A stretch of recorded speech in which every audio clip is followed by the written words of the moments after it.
Many people new to deer hunting are surprised to learn that deer regularly communicate with each other, though in very different ways than humans. We communicate primarily through speech, whereas deer communicate mostly through senses, behaviors, and body language.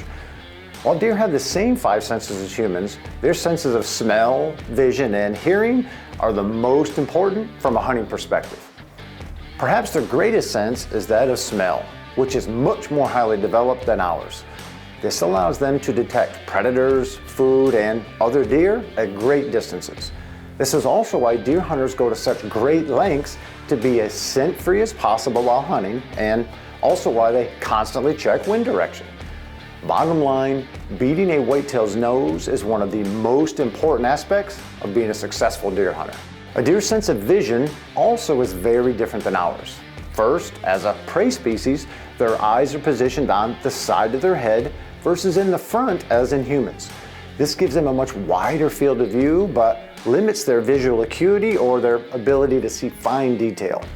In this wide field of view and their unique ability to process visual images much faster than humans makes them masters at detecting movement from nearly any direction. So, paying close attention to when and how you move is another vital aspect of deer hunting. Second, deer have a reflective layer in the back of their eyes, which causes them to shine at night. This shiny reflective layer allows them to use light twice, which allows them to see much better in low light conditions. Deer are not colorblind as once believed. They do see colors differently than humans. We have 3 cell types in our eyes that allow us to see in the short, medium, and long wavelength colors. These are the colors that we call blues, greens, and reds. Deer only have 2 of these cell types, the short and the medium. So they are missing the cell type in their eye that allows them to differentiate the long wavelength colors, which includes reds and oranges. So that's why deer hunters can wear blaze orange clothing and not spook the deer.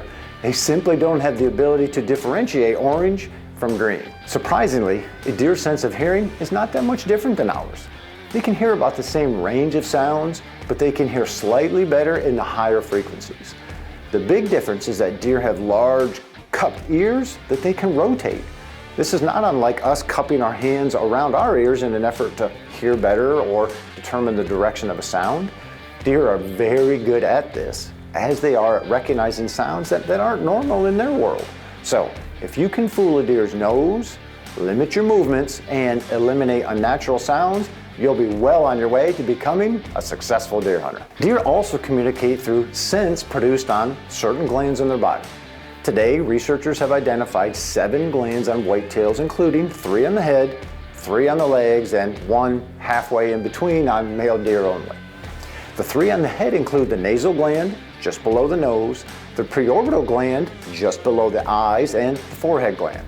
And while we don't know much about the role of the nasal and preorbital gland, we know that the forehead gland is definitely important, especially in older bucks. This glandular region on the deer's forehead produces a unique scent that bucks rub on trees and other deer sniff when they come in close contact with each other. We believe the scent contains information on the gender, breeding condition, and even dominance status. The 3 glands on the legs include the interdigital, the tarsal, and the metatarsal. Of these, the interdigital and the tarsal are thought to be the most important. The interdigital is located between the digits or the toes on all 4 feet, and it produces a scent that smells like rancid butter. Each time a deer walks, it deposits some of that scent, and this is how other deer and predators such as coyotes can tell which way a deer is walking.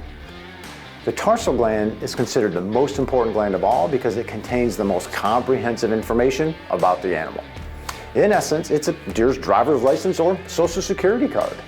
Why? Well, because deer urinate on this gland, which acts like a sponge to hold the urine. And over time, this urine begins to break down from bacterial decomposition, creating a uniquely personal odor profile. All deer urinate on this gland, including does and fawns, and this is why other deer sniff the tarsal gland when they first encounter each other. So, aren't you glad that we're a visual species? The last gland is only found on male deer, and you can probably guess where. Since researchers don't know its purpose, we can discuss that one another day. Well, there you go. That's a brief overview of the senses and glands of the whitetail. The more you learn about deer biology and behavior, the more enjoyment you'll derive from hunting and the more successful you'll be. For more information on deer senses and glands and everything whitetail, visit deerassociation.com. To learn more, follow us on Facebook, Instagram, Twitter, TikTok, YouTube, or head over to www.deerassociation.com. This video is part of the official NDA Deer Hunting 101 online course with Today's Hunter. For the full course, go to www.todayshunter.com/Deer 101.